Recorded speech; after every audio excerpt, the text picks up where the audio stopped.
Hari ini Kamis tanggal 6 Februari tahun 2025, keluarga besar Dr. Mulyadi sekeluarga melakukan umroh di Mekah dan Madinah, dan ini posisi sudah di Madinah setelah 6 hari sudah berada di kota Mekah. Kemudian kita akan melaksanakan umroh ke Madinah selebihnya. Salah satunya adalah kita akan masuk ke Raudhah, dan pada hari ini, hari Kamis tanggal 6 Februari 2020 ini ya, telah mendapatkan tasreh atau izin masuk di sekitar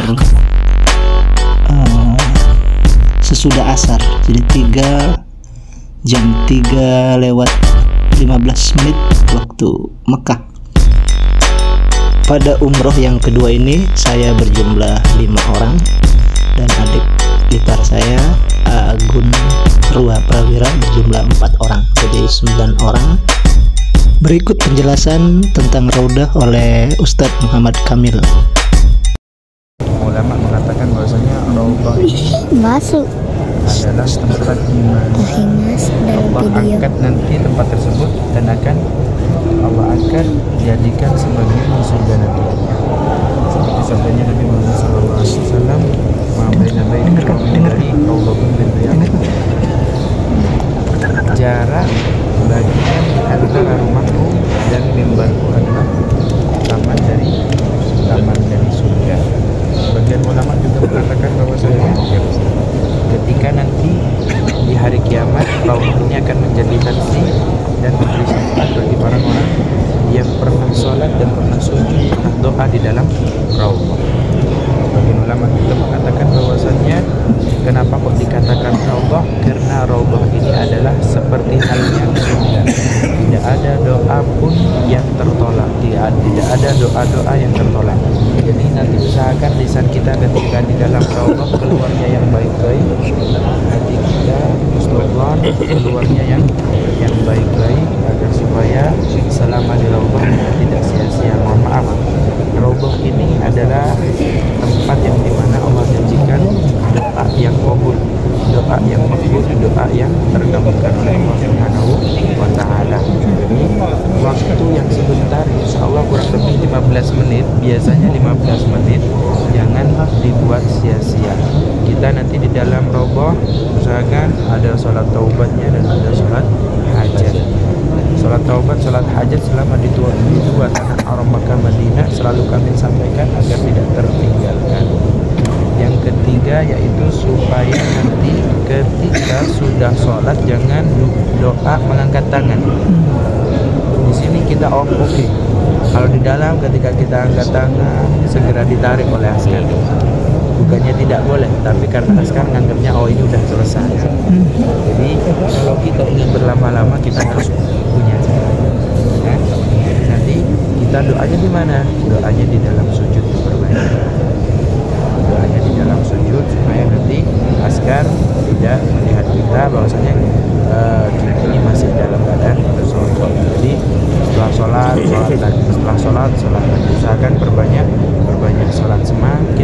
Semakin bapak-bapak ini semakin banyak melaksanakan sholat di Raudhah, semakin Raudhah ini akan menjadi saksi terkuat di akhirat nanti. Amin ya rabbal alamin.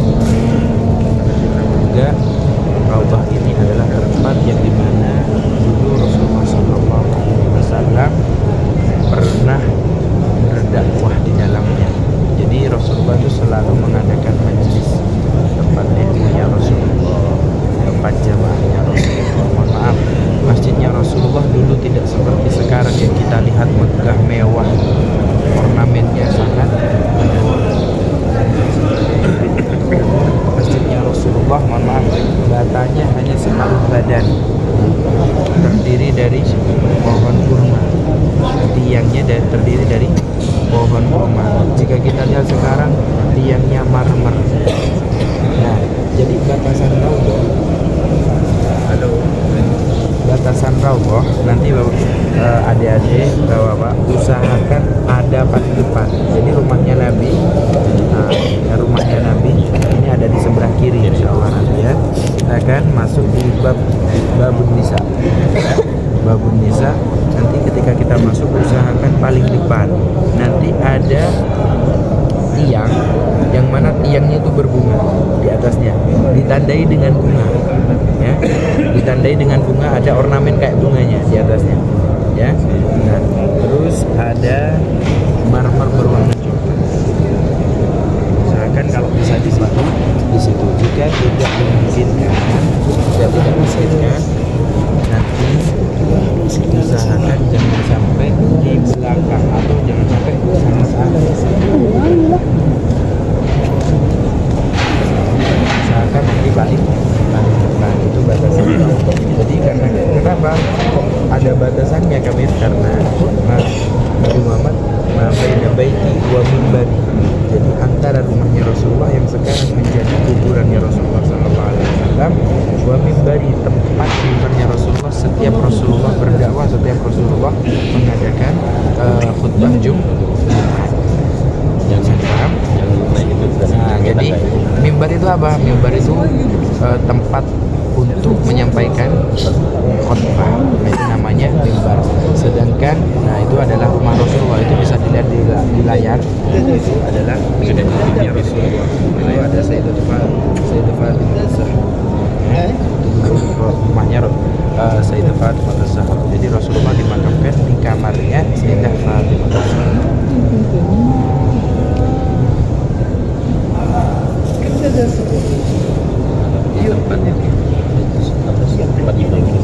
Nah, yang imam itu namanya mihrab. Imam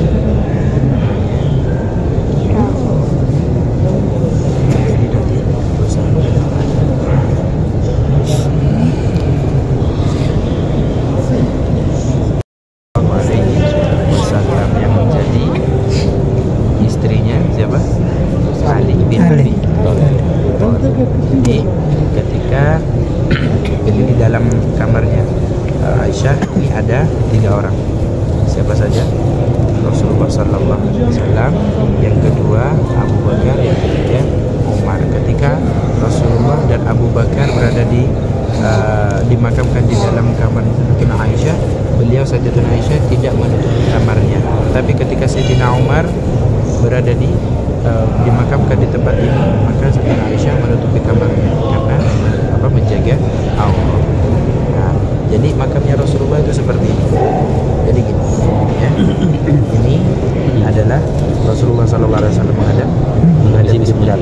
Nah, di bahunya Rasulullah ada kepalanya Sayyidina Abu Bakar. Di bahunya Sayyidina Abu Bakar ada kepalanya Sayyidina Umar. Kenapa kok seperti itu? Mereka tidak ingin saling mendahului. Mereka menjaga adab kepada Rasulullah SAW. Bahkan di dalam di dalam ketiadaannya, setelah kewafatannya, beliau masih berusaha agar tidak selaras bersejajar dengan Rasulullah.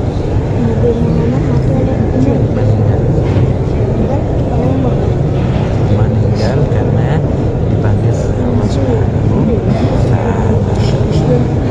Kenapa? Ketika itu Nabi Muhammad ditawari oleh malaikat Jibril. Malaikat Jibril dan malaikat Israil ini turun menghampiri Nabi Muhammad. Beliau dalam keadaan sakit. Ketika itu ditanya oleh malaikat Israil. Malaikat Israil ditanya oleh Nabi Muhammad. Malaikat Israil ditanya oleh Nabi Muhammad. Wahai Israil, apakah engkau kesini untuk mencabutku atau ada perlu yang lain? Maka malaikat Israil menjawab, saya di sini diperintahkan oleh Allah untuk mengunjungimu. Yang kedua, akan menuruti permintaanmu. Jadi antara Rasulullah ini dicabut nyawanya atau dibiarkan dulu. Nah, ternyata ketika Nabi Muhammad dijawab seperti itu oleh malaikat Israil, maka Nabi Muhammad melirik ke malaikat Jibril. Maka malaikat Jibril pun menjawab, ya Rasulullah, innallaha qad ishtaqa ilaik. Sesungguhnya Allah sudah sangat rindu denganmu. Maka Rasulullah pun menjawab, kalau begini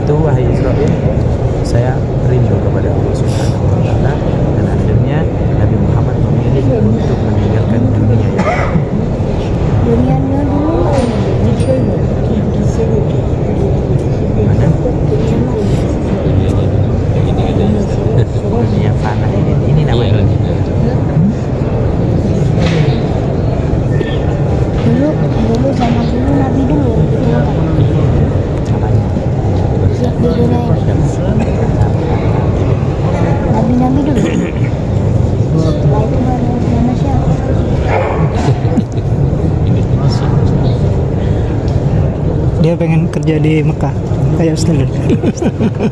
Dirinya insya Allah ya. Harus bisa bahasa Arab kan? Ngaji bareng-bareng sama saya. Harus bisa bahasa Arab. Ya nanti diajarin ya.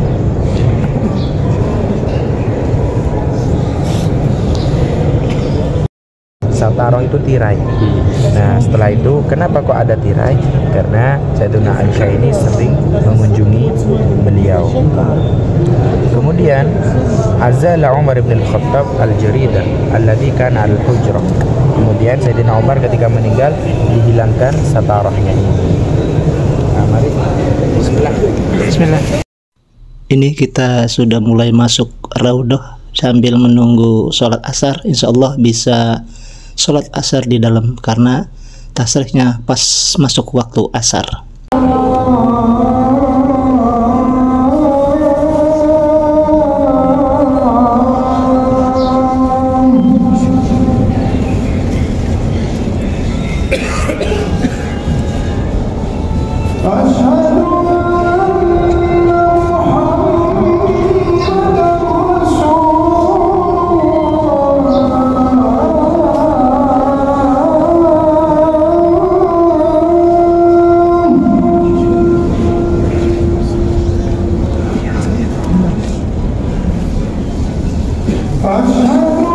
Sholat di sini nanti percaya. Kita sholat di sini.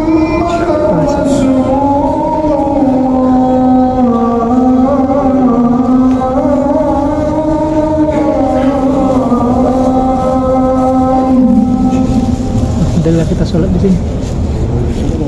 Alhamdulillah kita sholat di dalam insya Allah karena dapat.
Alhamdulillah kita dapat sholat di sini kayaknya.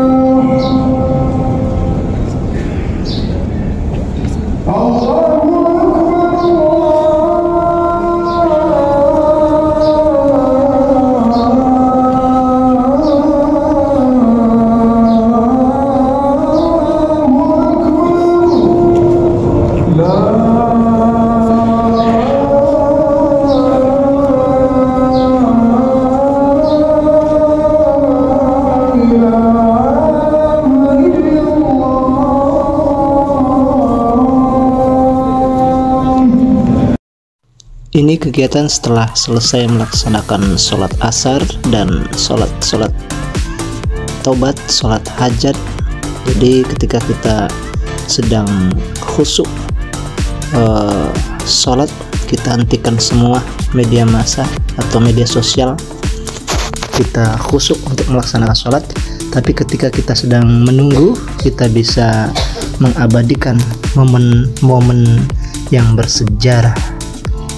Jadi sekali lagi ibadah seharusnya tidak bermedsos, tetapi kita sudah punya prinsip ketika sedang beribadah memang tidak boleh melakukan medsos, seperti sedang sholat wajib, sedang umroh, sedang berdoa di Raudhah. Tetapi selebihnya ketika menunggu kita bisa mengabadikan momen-momen yang bersejarah ini sebagai kegiatan informatif dan edukatif. Ini sudah selesai, jadi kita sudah selesai berdoa di Raudhah, kemudian kita mengadakan salam ke Nabi, Abu Bakar dan Umar. Ya, jadi di sana ada tiga makam ya. Ucapan yang disampaikan ketika tiba di makam Rasulullah, kita mengucapkan salam, yaitu Assalamualaikum ya Rasulullah, Assalamualaikum ya Nabi Allah, Assalamualaikum ya Habiballah, Assalamualaikum ya khair khalqillah, Assalamualaikum ya syafatallah, Assalamualaikum ya ayuhan nabi wa rahmatullahi wabarakatuh. Kemudian juga kita mengucapkan salam kepada Abu Bakar dan Umar. Assalamualaikum ya Sayyidina Abu Bakar Siddiq, Assalamualaikum ya Sayyidina Umar bin Khattab. Jadi setelah kita melakukan salam di depan makam ketiga atau Nabi, Abu Bakar dan Umar. Jadi di samping sebelah Nabi itu, makam Nabi itu ada mihrab namanya, imam. Untuk imam ya, di sebelahnya ada mimbar. Nah, jadi kita masuk dari ke dalam sebelah sana itu harus melalui tasreh. Ya, tasrehnya sesuai dengan jadwal yang sudah ditentukan oleh pemerintah.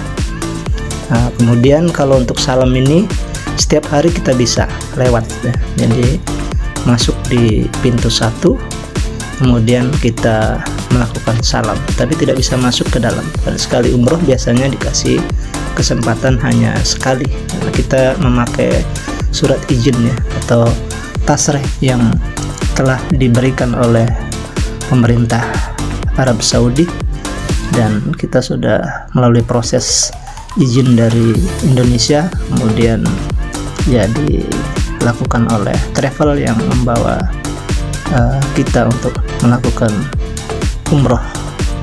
Dan ini sudah situasi mau keluar dari Raudhah di Masjid Nabawi Al-Munawwar, kota Madinah.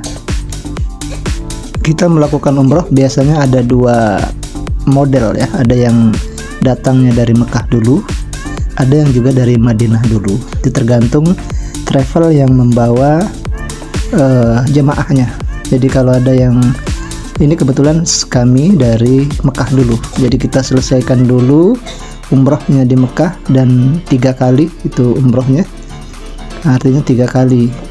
Kalau tahun 2023 yang lalu kami umrohnya 2 kali gitu kan. Jadi kalau kita masuk dari King Abdul Aziz di Jeddah itu, kita sudah mikot di sana. Nawaitu umrotan wa akhramtu biha lillahi ta'ala. Dari situ sudah, itu kita disitulah kita tidak boleh melakukan larangan-larangan umroh, karena akan mendapatkan dam atau denda sampai melakukan umroh. Nah, bahkan waktu melakukan umroh pun kita tidak boleh menyentuh Ka'bah, menyentuh Hijr Ismail, menyentuh makam Ibrahim, kemudian menyentuh benda-benda lain yang ada di sekitar pelataran Masjidil Haram, karena biasanya sudah dikasih wewangian ya, itu bisa membatalkan. Baik, kita sudah keluar dari pintu Raudhah. Sampai jumpa di umroh yang akan datang. Terima kasih.